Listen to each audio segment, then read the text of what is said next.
بسم اللہ الرحمن الرحیم وَلَقَدْ يَسَّرْنَا الْقُرْآنَ لِلذِّكْرِ فَهَلْ مِن مُدَّكِرٍ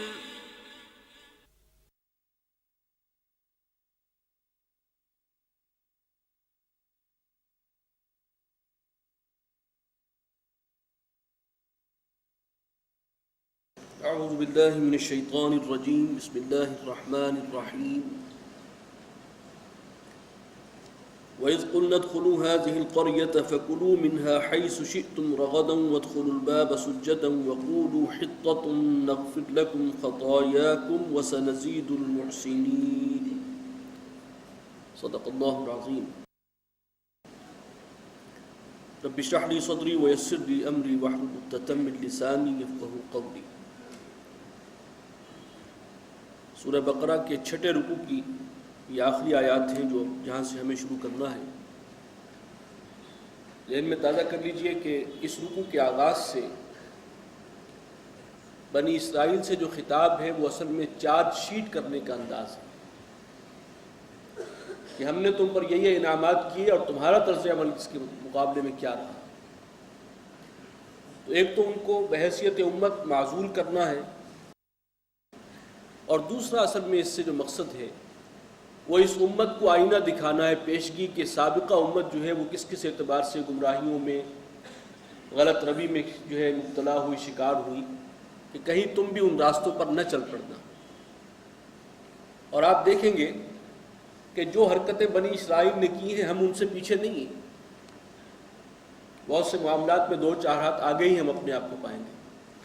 تو یہ ہمارے لیے ایک آئینہ ہے جس میں ہم اپنی تصویر دیکھ سکتے ہیں، اور پھر جو اللہ کا فیصلہ ان کے بارے میں ہوا کہ دنیا میں انہیں اللہ کے عذاب کا نشانہ بننا پڑا، ان پر ذلت اور مسکنت کا عذاب ان پر مسلط کر دیا گیا، وہی عذاب آج اس امت پر بھی جو ہے وہ مسلط ہے۔ تو اللہ کی سنت نہیں بدلتی، یہ پہلے سے اللہ نے ہمیں تنبیہ کر دی تھی، پیشگی انتباہ کر دیا تھا۔ یہ الگ بات ہے کہ ہم نے اس سے فائدہ نہیں اٹھایا۔ فرمایا وَإِذْ قُلْنَا ادْخُلُوا هَٰذِهِ الْقَرْيَةَ، اور یاد کرو جب ہم نے کہا تم سے کہ داخل ہو جاؤ اس شہر میں، فَكُلُوا مِنْهَا حَيْثُ شِئْتُمْ رَغَدًا، اور کھاؤ اس میں سے بافراغت جہاں سے تم چاہو۔ یہ اصل میں ایک طویل عرصہ تو وہ صحرا نوردی کرتے رہے، صحرائے سینا میں بھٹکتے پھرے، پھر ایک مرحلے پر انہیں اللہ تعالیٰ کی طرف سے حکم آیا کہ اب ایک شہر میں سیٹل ہو جاؤ۔ اس شہر کا نام تاریخی روایات میں اریحہ بیان کیا گیا۔ وَادْخُلُوا الْبَابَ سُجَّدًا، اور دروازے میں داخل ہونا سجدہ کرتے ہوئے، یعنی اللہ تعالیٰ نے تمہیں یہ شہر عطا کر دیا ہے، اس میں تم جا رہے ہو، فتح مند ہو کر داخل ہوگے، لیکن فاتحانہ انداز میں اور غرور اور تکبر کا اظہار کرتے ہوئے داخل نہ ہونا، بلکہ سجدہ ریز ہوتے ہوئے، جھکے ہوئے۔ وَقُولُوا حِطَّةٌ، اور تمہاری زبان پر الفاظ ہونے چاہیے کہ پروردگار بخش دے، حطہ معاف فرما دے، بخش دے ہمارے گناہوں کو، نغفر لکم خطایاکم، تو ہم بخش دیں گے تمہاری خطائیں تمہارے لیے، وسنزید المحسنین، اور ان قریب ہم زیادہ بھی دیں گے حسن عمل کا مظاہرہ کرنے والوں کو، خوب کاروں کو، نیک کام کرنے والوں کو۔ فبدل الذین ظلموا قولا غیر الذی قیل لهم، اب ہوا کیا؟ تو بدل ڈالا ظالموں نے اس بات کو کہ جو انہیں کہی گئی تھی ایک اور بات سے جو انہیں نہیں کہی گئی تھی۔ انہیں کہا گیا تھا کہ سجدہ کرتے ہوئے داخل ہونا اور زبان پر اس کلمہ استغفار ہونا چاہیے، انہوں نے کیا کیا؟ انہوں نے کہا حنطہ، یہ تاریخی روایات میں آتا ہے کہ حطت ان کی بجائے حنطہ، یعنی ہمیں تو گندم چاہیے۔ ایک تو بجائے اس کے کہ وہ سر جھکا کر داخل ہوتے، عاجزی کے ساتھ داخل ہوتے، وہ تکبر کے ساتھ اور خوشی کے شادیانے بجاتے ہوئے، رقص کرتے ہوئے داخل ہو رہے ہیں، اور زبان پہ الفاظ جو آئے ان کے وہ حنطہ، بجائے استغفار کے کہ ہم تو گندم چاہتے ہیں۔ فَأَنزَلْنَا عَلَى الَّذِينَ ظَلَمُوا رِجْزًا مِّنَ السَّمَاءِ، تو ہم نے ان ظالموں پر نازل کیا آسمان سے ایک عذاب، بِمَا كَانُوا يَفْسُقُونَ، اور یہ سزا تھی جو انہوں نے فسق اور نافرمانی کی روش اختیار کی تھی۔ چنانچہ طاعون کا عذاب ان پر آیا اور 70,000 بنی اسرائیلی اس میں ہلاک ہوئے۔ وَإِذِ اسْتَسْقَىٰ مُوسَىٰ لِقَوْمِهِ، اور جب طلب کیا موسیٰ سے اس کی قوم نے پانی،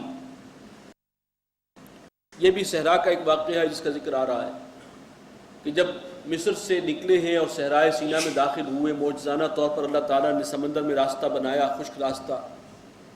اب صحرا میں سب سے پہلا مسئلہ پانی کا تھا، اور یہ ذہن میں رہے کہ حضرت موسیٰ علیہ السلام کے ساتھ 6 لاکھ اسرائیلی تھے، 6 لاکھ کی تعداد آتی ہے۔ اب اتنے افراد کے لیے پینے کا انتظام، کھانے کا انتظام کوئی چھوٹی بات نہیں تھی۔ تو تورات میں یہ بات مذکور ہے کہ بنی اسرائیلی جو ہیں وہ حضرت موسیٰ علیہ السلام کے جان کے در پہ ہو گئے کہ تم نے ہمیں مروا دیا، کہاں صحرا میں لے آئے، ہم کم سے کم وہاں فرعون کی غلامی میں تھے لیکن کھانے پینے کو تو میسر تھا۔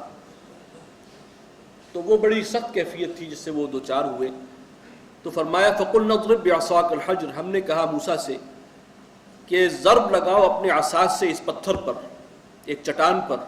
فَانْفَجَرَتْ مِنْهُ اثْنَتَا عَشْرَةَ عَيْنًا، تو بہہ نکلے اس چٹان میں سے 12 چشمے۔ قَدْ عَلِمَ كُلُّ أُنَاسٍ مَشْرَبَهُمْ، ہر قبیلے نے، ہر قوم نے اپنا گھاٹ معین کر لیا، پہچان لیا۔ دیکھیے 12 قبیلے تھے، 12 بیٹے حضرت یعقوب کے، اور ان سے 12 قبیلے وجود میں آئے۔ اور اللہ تعالیٰ کی شان دیکھیے کہ ایک عصا کے ضرب سے 12 چشمے پھوٹے ہیں، تاکہ ہر قبیلے کا ایک چشمہ جو ہے وہ معین ہو جائے، اور وہ کہیں پانی پینے پلانے پہ جھگڑا اور کہیں گھوڑا آگے بڑھانے پہ جھگڑا والی کیفیت نہ ہو۔ عجیب دلچسپ بات یہ ہے کہ تورات میں ابھی بھی ذکر ہے، اس واقعے کا ذکر ہے، لیکن 12 چشموں کا ذکر نہیں ہے، چشمہ پھوٹ پڑا۔ لیکن یہ بات جو ہے وہ ہسٹوریکلی ٹریس کر لی گئی ہے کہ وہ کون سی چٹان تھی، اور اس میں اب بھی 12 چشموں کے نشانات موجود ہیں۔ معلوم نہیں کس طرح یہ تورات سے بات omit ہو گئی ہے، لیکن قرآن مجید نے 2 مقامات پر 12 کا لفظ استعمال کیا، یہاں پر بھی اور سورہ اعراف میں بھی، کہ اس ایک ضرب سے 12 چشمے پھوٹ گئے۔ کلوا واشربوا من رزق اللہ، کھاؤ اور پیو اللہ کے اس رزق میں سے۔ ولا تعثوا فی الارض مفسدین، اور زمین میں دندناتے ہوئے اور فساد مچاتے ہوئے مت بڑھو۔ وَإِذْ قُلْتُمْ يَا مُوسَىٰ لَن نَّصْبِرَ عَلَىٰ طَعَامٍ وَاحِدٍ، اور ذرا یاد کرو اس واقعے کو جب تم نے موسیٰ علیہ السلام سے یہ مطالبہ کیا تھا کہ ہم تو صبر نہیں کر سکتے ایک ہی طرح کے کھانے پر، یہ من و سلوہ کھا کھا کر اکتا گئے، تو اب یہ جو ہے مزید ہم سے برداشت نہیں ہو رہا۔ فَادْعُ لَنَا رَبَّكَ يُخْرِجْ لَنَا مِمَّا تُنبِتُ الْأَرْضُ، تو ذرا دعا کرو اپنے پروردگار سے کہ وہ ہمارے لیے نکالے وہ چیزیں کہ جو زمین جنہیں اگاتی ہے، من بقلیہا، یہ جو ترکاریاں ہیں، سبزیاں ہیں، وقصائیہا، اور ککڑی ہے، وفومیہا، اور گیہوں، وعدسیہا، اور مسور، وبصلیہا، اور پیاز، یہ سب چیزوں کے چٹخارے اب انہیں یاد آنے لگے، تو اب انہوں نے ایک نیا مطالبہ داغ دیا۔ قال اتستبدلون الذی هو ادنی بالذی هو خیر، حضرت موسیٰ نے فرمایا کہ کیا تم بدلے میں لینا چاہتے ہو وہ چیز کہ جو ادنا ہے، گھٹیا ہے، اس کے مقابلے میں جو اعلیٰ ہے، بہتر ہے، جو زیادہ عمدہ ہے۔ اہبطوا مصرا، ٹھیک ہے اب جاؤ کسی شہر میں سیٹل ہو جاؤ، قیام کرو، پڑاؤ ڈالو کسی شہر میں۔ فإن لکم ما سألتم، اور وہاں پر یہ چیزیں تمہیں ملیں گی جو تم نے جس کا مطالبہ کیا ہے، جن کا سوال کیا ہے۔ وضربت علیہم الذلۃ والمسکنہ، اور ان پر دے ماری گئی ذلت اور مسکنت، کم ہمتی اور محتاجی اور ذلت، یہ اللہ تعالیٰ نے ان پر مسلط کر دی۔ وباؤوا بغضب من اللہ، اور وہ لوٹے اللہ کا غضب لے کر۔ ذالک بانہم کانوا یکفرون بآیات اللہ، اور یہ سزا انہیں کیوں ملی ہے؟ اس لیے کہ انہوں نے اللہ کی آیات کی ناقدری کی۔ کفر کا لفظ جو ہے ناشکری اور ناقدری کے معنی میں بھی آتا ہے۔